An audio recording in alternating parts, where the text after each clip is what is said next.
William Morrow and HarperAudio present The Murder on the Links and Murder on the Orient Express. Hercule Poirot Mysteries by Agatha Christie. Performed by Hugh Fraser and Dan Stevens. The Murder on the Links, performed by Hugh Fraser. Chapter 1. A Fellow Traveller. I believe that a well-known anecdote exists to the effect that a young writer, determined to make the commencement of his story forcible and original enough to catch and rivet the attention of the most blasé of editors, penned the following sentence. "Hell," said the Duchess. Strangely enough, this tale of mine opens in much the same fashion, only the lady who gave utterance to the exclamation was not a duchess. It was a day in early June. I had been transacting some business in Paris, and was returning by the morning service to London, where I was still sharing rooms with my old friend the Belgian ex-detective, Hercule Poirot. The Calais Express was singularly empty. In fact, my own compartment held only one other traveller. I had made a somewhat hurried departure from the hotel, and was busy assuring myself that I had duly collected all my traps when the train started.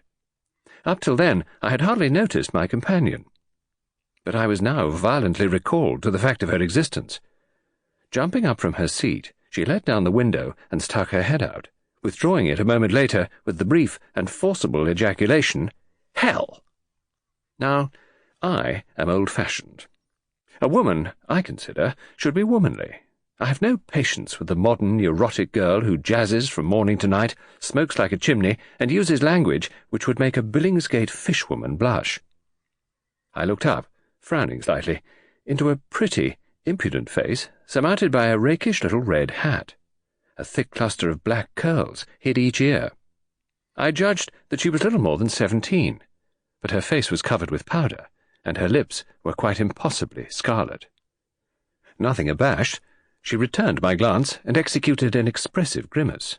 "Dear me, we've shocked the kind gentleman," she observed to an imaginary audience. "I apologize for my language, most unladylike and all that, but, oh Lord, there's reason enough for it. Do you know, I've lost my only sister." "Really?" I said politely. "How unfortunate." "He disapproves," remarked the lady. "He disapproves utterly of me and my sister, which last is unfair because he hasn't seen her." I opened my mouth, but she forestalled me. "Say no more. Nobody loves me. I shall go into the garden and eat worms. Boo-hoo! I'm crushed." She buried herself behind a large comic French paper. In a minute or two I saw her eyes stealthily peeping at me over the top. In spite of myself, I could not help smiling.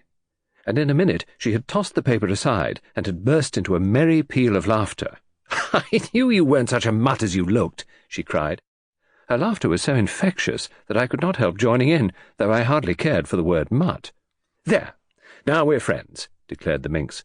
"Say you're sorry about my sister." "I'm desolated. That's a good boy. Let me finish.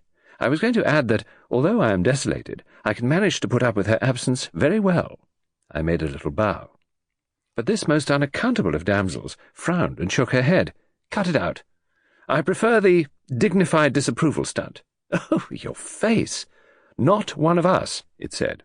"And you were right there, though, mind you, it's pretty hard to tell nowadays. It's not everyone who can distinguish between a demi and a duchess. There now, I believe I've shocked you again. You've been dug out of the backwoods, you have. Not that I mind that. We could do with a few more of your sort. I just hate a fellow who gets fresh. It makes me mad." She shook her head vigorously. "What are you like when you're mad?" I inquired with a smile. "A regular little devil. Don't care what I say or what I do either. I nearly did a chap in once. Yes, really. He'd have deserved it too."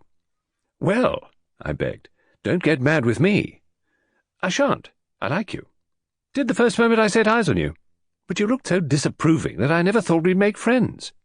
"Well, we have. Tell me something about yourself."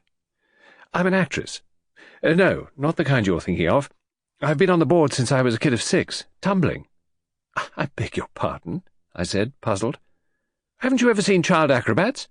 "Oh, I understand." "I'm American-born, but I've spent most of my life in England. We've got a new show now." "We?" "My sister and I. Sort of song and dance, and a bit of patter, and a dash of the old business." Sample complete. Ready to continue?